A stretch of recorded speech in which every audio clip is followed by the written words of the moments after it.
आता वळूया आजच्या बडे मुद्द्यातल्या चर्चेच्या मुद्द्याकडे। मुद्दा आहे सत्ता आणि संपत्तीच्या माध्यमातून सुरू असलेल्या एका पोरखेळाचा। मंडळी 2 महिने झाले या राज्यात संतोष देशमुखांचा मारेकरी आंधळे पोलिसांना सापडत नाही। 2 महिने झाले सोमनाथ सूर्यवंशीच्या मृत्यूला जबाबदार असणाऱ्यांवर कारवाई होत नाही। सोयाबीन उत्पादक शेतकरी 5-5 दिवस रांगेत उभा आहे। त्याची खरेदीची तारीख संपली, अरे ती कोणीतरी वाढवून द्या असं तो म्हणतोय, पण कोणी त्याची दखल घेत नाही।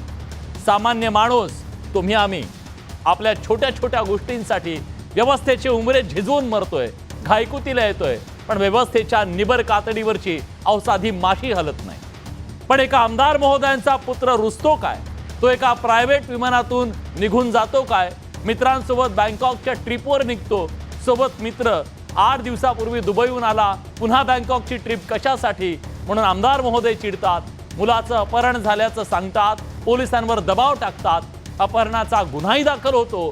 माजी मंत्र्यांच्या मुलाच्या अपहरणाची ब्रेकिंग न्यूज सगळ्या चॅनलवर झळकत राहते, खळबळ माजते, मंत्री संत्री कामाला लागतात, यंत्रणा सगळी अंग झटकून कामाला लागते, शोधायला लागते। विमानाला हवेतून यूटर्न घ्यायला भाग पाडलं जातं। मुलगा परत येतो, नंतर कळतं अपहरण वगैरे काही नव्हतं, पण 3 ते 4 तास जो खेळ खेळला गेला, जो यंत्रणेचा पोरखेळ झाला, त्यातून काही गंभीर सवाल या महाराष्ट्राच्या समोर निर्माण झालेत। जर ड्रायव्हरनंच विमानतळावर त्या पुत्राला सोडलं होतं तर मग अपहरण झालं कसं?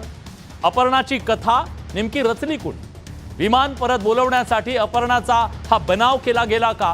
विमान परत फिरवण्यासाठी खोटा गुन्हा दाखल केला गेला का? इच्छेविरोधात मुलगा गेला, त्याला परत बोलवण्याच्या अट्टहासासाठी सबंध यंत्रणा वेठीला धरली गेली का? घरगुती रुसव्या फुगव्यांसाठी हा पोरखेळ महाराष्ट्रासोबत खेळला गेला का? सवाल अनेक आहेत। या सगळ्या प्रश्नांची उत्तरं आज महाराष्ट्राला हवी आहेत, पण त्याआधी बघूया नेमकं घडलं काय, का बडे मुद्देला हा मुद्दा चर्चेला। खास रिपोर्ट। कुटुंबात तणाव, अपहरणाचा बनाव, तानाजी सावंतांकडून यंत्रणा वेठीस, सर्वसामान्यांना वेगळा न्याय का? एखाद्या ॲक्शन थ्रिलर सिनेमाच्या कथेप्रमाणे त्या सगळ्या घटना घडत होत्या। पुणे पोलीस आणि पुणे विमानतळावरील हवाई नियंत्रण कक्षानं अतिशय वेगानं हालचाली केल्या आणि पुण्यातून बँकॉकच्या दिशेनं निघालेलं खासगी चार्टर्ड विमान माघारी बोलवलं। आता हे कसं शक्य आहे असा प्रश्न तुम्हाला पडला असेल तर त्याचं उत्तर आहे माजी मंत्री तानाजी सावंत। माजी आरोग्य मंत्री तानाजी सावंत यांचा मुलगा ऋषिराज सावंत सोमवारी दुपारी 4:30 वाजता घरातून बाहेर पडला। त्यानंतर ऋषिराजनं आपल्या 2 मित्रांसोबत पुणे विमानतळ गाठलं। विशेष म्हणजे विमानतळावर जाण्यासाठी ऋषिराजनं स्वतःची कार वापरली नाही। ऋषिराज मित्रांसोबत चार्टर्ड विमानानं बँकॉकला निघाला होता। बँकॉक वारीविषयी ऋषिराजनं घरच्यांना अंधारात ठेवलं। दरम्यान ऋषिराज विमानतळावर गेल्याची माहिती तानाजी सावंत यांना ड्रायव्हरकडून मिळाली। इथं ज्यावेळेस आला त्याची गाडी वापरली नाही, दुसऱ्याच गाडीतनं तो इथपर्यंत आले, ते 3 जण आणि गेले। त्याच्यामुळे मी कॉशियस झालो की बाबा मला इंटिमेट केलं नाही, किंवा त्याच्या माझा जो थोरला मुलगा आहे गिरिराज त्याला इंटिमेट केलं नाही। तर तिकडे ऋषिराजचं पुणे विमानतळावरून अपहरण झाल्याचा निनावी फोन पोलिसांना आला। त्यामुळे पुणे पोलिसांनी तात्काळ हवाई नियंत्रण कक्षाशी संपर्क करून अपहरणाची माहिती दिली। ऋषिराज बँकॉकला निघाल्याची माहिती प्राथमिक चौकशीतून समोर आली। स्वतःची गाडी घेतलेली नाही, दुसऱ्याच गाडीने हे 3 जण त्या ठिकाणी गेले। म्हणून मी कॉशियस होऊन इमिजिएट ह्या गोष्टींना साहेबांना फोन केला, सीपी साहेबांना फोन केला, फडणवीस साहेबांना फोन केला। त्याच्यावरती इमर्जन्सी फास्ट ट्रॅकवरती मी त्याच्यावरती गेलो आणि आता कळलं की ते प्रायव्हेट चार्टरनं फ्लाय झालेले आहे। पुणे विमानतळावर हवाई नियंत्रण कक्षानं ऋषिराजच्या चार्टर विमानातून बँकॉककडे निघाला होता त्या विमानाशी संपर्क केला। ऋषिराजचं विमान अंदमान निकोबार परिसरातल्या हवाई हद्दीत पोहोचलं, मात्र पुणे हवाई नियंत्रण कक्षाच्या सूचनेवरून ते चार्टर्ड विमान माघारी बोलवण्यात आलं।